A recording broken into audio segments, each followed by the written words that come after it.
Originally from Houston, Texas.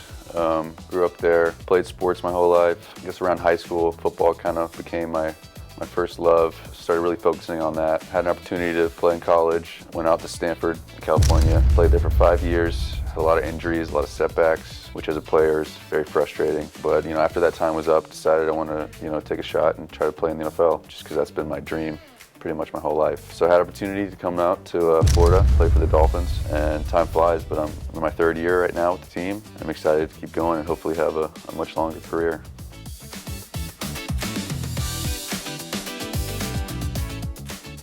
I think every football player has probably been under the knife once or twice at least. I had several surgeries on my knee, had ACL, meniscus repair, meniscectomy. I've had a Liz Frank.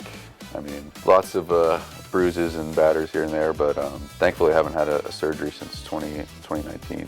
Been mostly healthy, besides a few bumps and bruises, but those are some of my major ones, mostly my knees.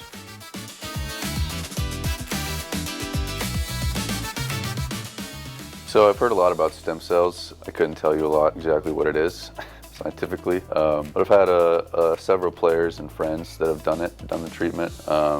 And I've heard positive things about it. Say it really kind of helped their body, help their joints feel better. So that's why I'm here, just to help my joints, try to prolong my career, just kind of be proactive to try to stay healthy as long as I can, so I can play this game as long as I can.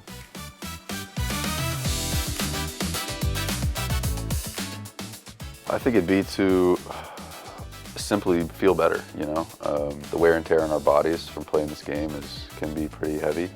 So if I can find a way to kind of almost reverse some of those years of, being on the field and playing such a violent game, then, I think that's definitely worth it.